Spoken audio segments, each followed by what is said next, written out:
I signed a trail logbook in a shelter that burned down 2 years before I ever got there. My name is still in it. I'm not going to give you my name. Just know I was solo through hiking the Appalachian Trail, and something out there still doesn't make sense to me. 3 months in. No group, no partner, just me and about 2,000 miles of trail. I liked it that way. If you've ever hiked the At, you know about the shelters. Small wooden lean-tos scattered along the trail, and every single one of them has the same thing inside a logbook. Beat up, water-stained, half the pages falling out. Every hiker signs it. Name, date, sometimes a little message for whoever comes next. Here's the question that's been eating at me since. What happens if your name gets written in one and it never actually comes out? That evening, I hit a shelter called Hollow Ridge. Tucked way off the main trail, buried in thick trees. I signed the book like always: name, date, solo hiker, heading north. Then I did what I always did, flipped back through the pages to see who'd passed through before me. One entry stopped me cold. No name, no date, just one line: don't sign it if you don't want to stay. I laughed it off. Hikers write dumb stuff like that all the time to mess with people. Packed up, kept moving. But if it really was just a joke, why couldn't I sleep that night? 2 days passed. Normal hiking, sore feet, nothing weird. I rolled into a trail town called Damascus, the kind of place hikers stop to eat, shower, breathe. At a diner there, I got talking to an old-timer who'd lived near the trail his whole life. Mentioned Hollow Ridge, just making conversation. His face changed instantly. "Son," he said, "that shelter burned down 2 years ago. Whole thing went up in a wildfire. Nothing left out there but ash. I told him I slept there 2 nights ago." He went quiet. Then, whatever you slept in, it isn't supposed to still be there. That night, in my tent, I pulled up the photo I'd taken of my logbook entry. Wanted to see it again. My name was there, my handwriting, my date. But underneath it, a new line. One I never wrote. He signed it. Now he stays. And when I zoomed in to look closer, it was written in my own handwriting. I didn't sleep the rest of that night. Just kept staring at that photo. He signed it. Now he stays. In my own hand. By morning, I decided I had to go back. See it with my own eyes. But here's what kept circling in my head.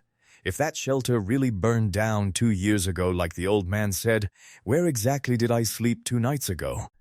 I backtracked. Pulled up the map, checked my GPS log. Same coordinates. Same trail marker. When I got there, nothing but scorched support beams. Ash-covered ground. No roof, no walls, like the whole structure had genuinely been gone for years. I stood there trying to make sense of where I'd actually spent that night. If the shelter wasn't here, where did those 4 walls come from? The roof? The logbook I signed with my own hands?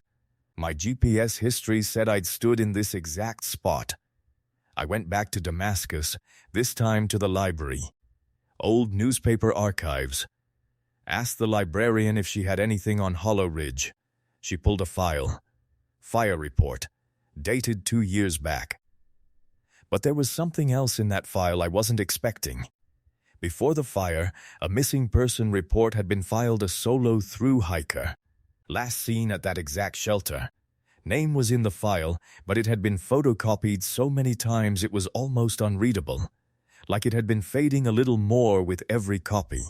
Only one part of the file was still perfectly clear. His final logbook entry, written the night before he disappeared. He signed it. Now he stays. My throat went dry. This wasn't a prank. This wasn't a one-time thing. I asked the librarian for his full name. She closed the file, looked right at me, and said we never found out. No body was ever recovered. All we know is after he vanished, 3 more people went missing near that same shelter over the next 3 years.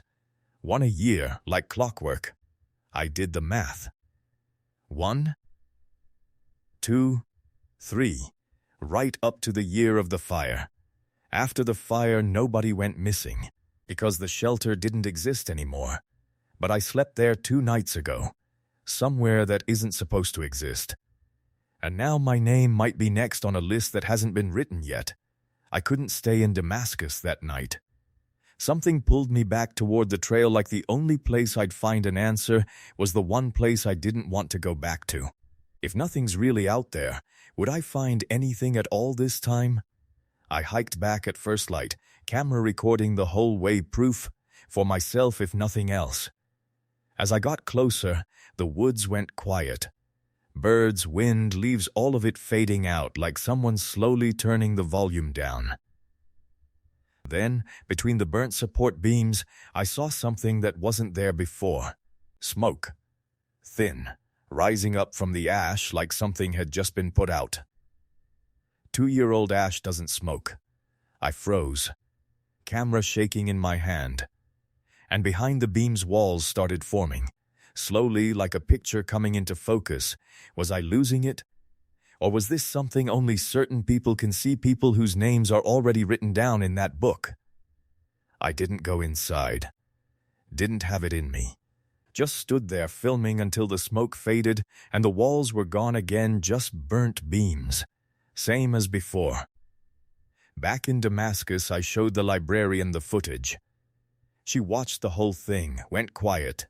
Then said there's nothing on here but beams. No walls, no smoke. I checked it myself. She was right.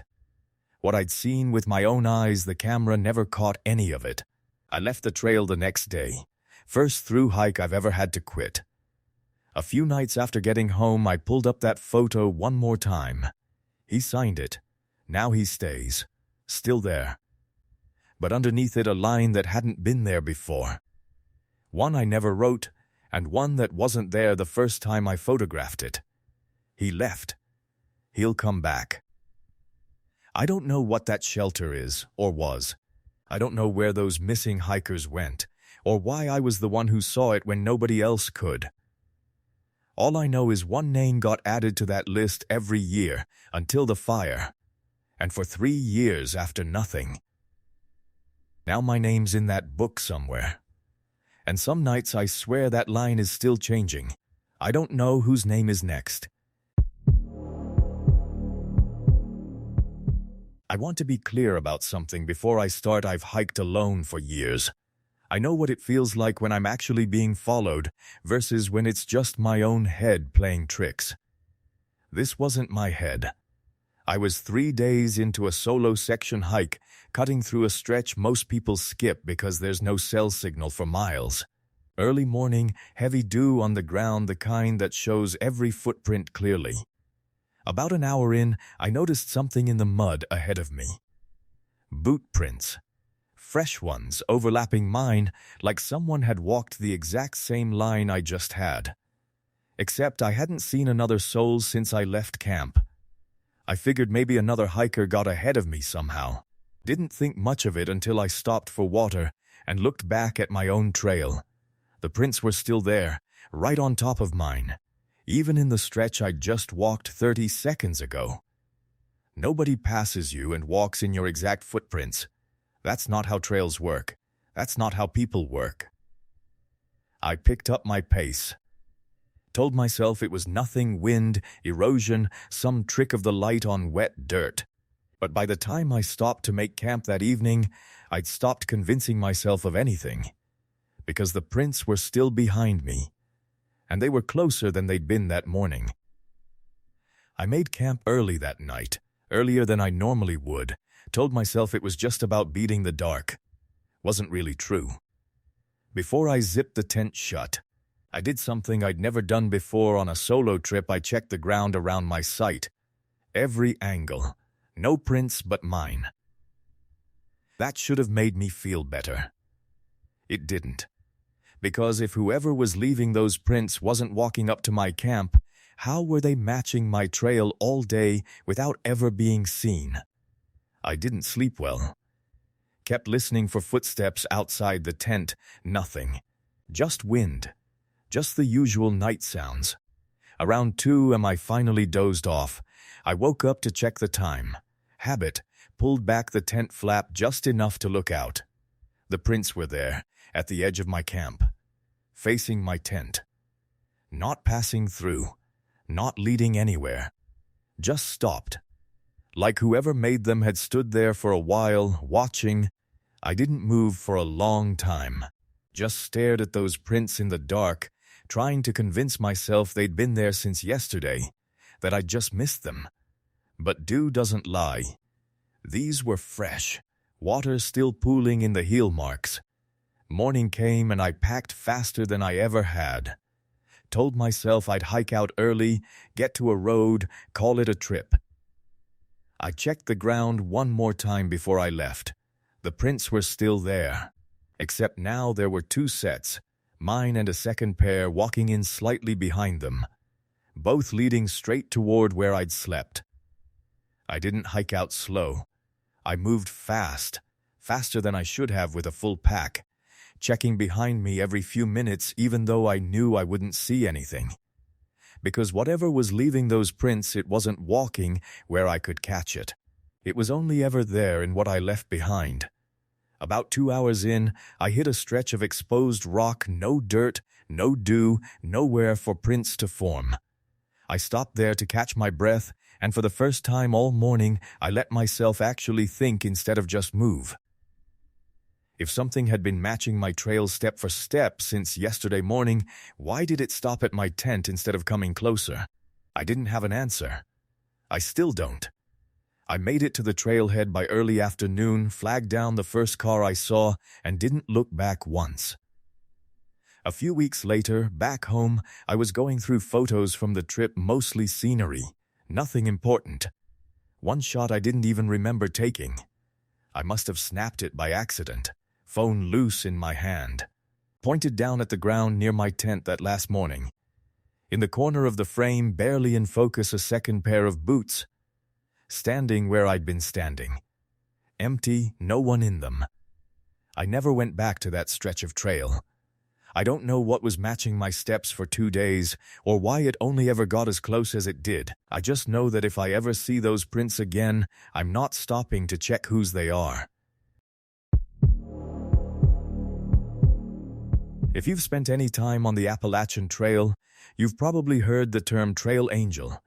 People who leave out water, snacks, sometimes home-cooked meals for hikers passing through total strangers, no reason for it except kindness. It's one of the best parts of trail culture. This is about the one time it wasn't. I was on day 9 of a rough stretch, bad weather, low supplies, moving slower than planned. By the time I hit a gap in the trail near a small access road, I was running on fumes. That's when I saw her, an older woman sitting at a folding table just off the trail, offering hot food to anyone who passed.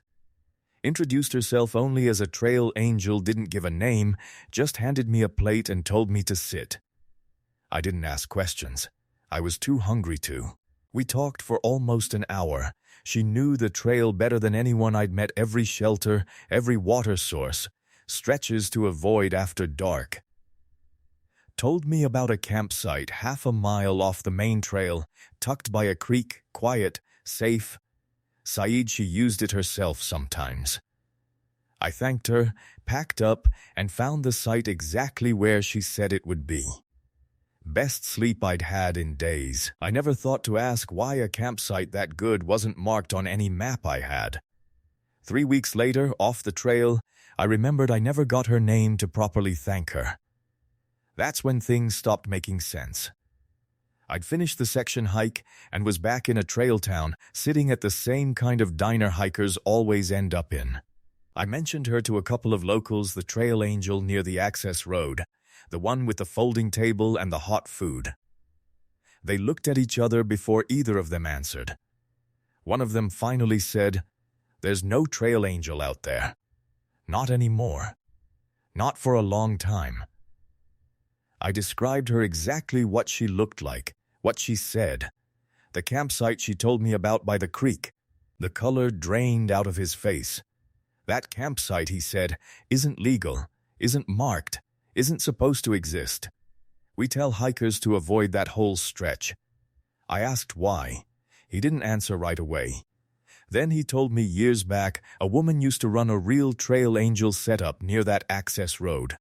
Fed hikers, looked out for them same as she said, until one season she stopped showing up.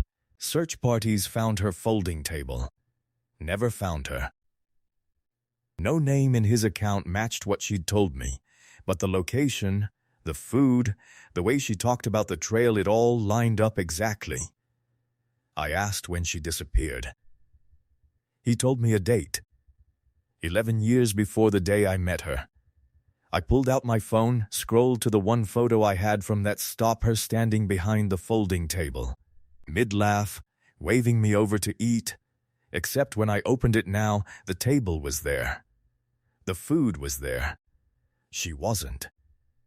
I sat there staring at that photo for a long time. The table, the plate she'd handed me, the steam still visible over the food.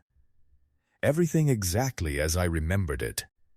Except the person who made it all happen wasn't in the frame. I asked the locals if I could see whatever records they had, the search, the folding table, anything. One of them still had an old newspaper clipping, kept because his father worked the search back then. The photo in that clipping was grainy, decades old, but the face was hers. I didn't go back to that stretch of trail. Didn't finish that section like I'd planned. But here's the part I still can't explain. That campsite she told me about, the one that isn't marked, isn't legal, isn't supposed to exist. I checked my GPS log from that night. It was there.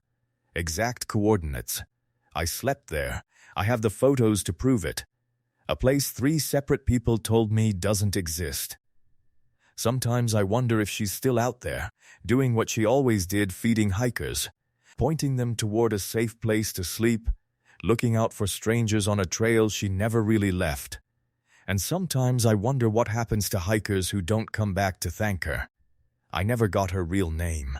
I don't think I want to. But if you're ever out there, running low, and someone offers you a hot meal from a folding table on a road that shouldn't have anyone on it, eat if you have to. Just don't ask her name. Last thing, drop a comment and tell me, which story got to you the most tonight? The logbook, the footprints, or the trail angel? If stories like these keep you up at night, that's exactly why this channel exists. If you want more, I've got a full video on cabin horror stories, real accounts from people who thought they were safe once they got indoors. It's right on your screen. If you want more true horror stories from the Appalachian Trail and beyond, make sure you're subscribed. New stories go up regularly, and you don't want to miss the next one. And hey, don't forget to hit like before you go. It genuinely helps this channel grow.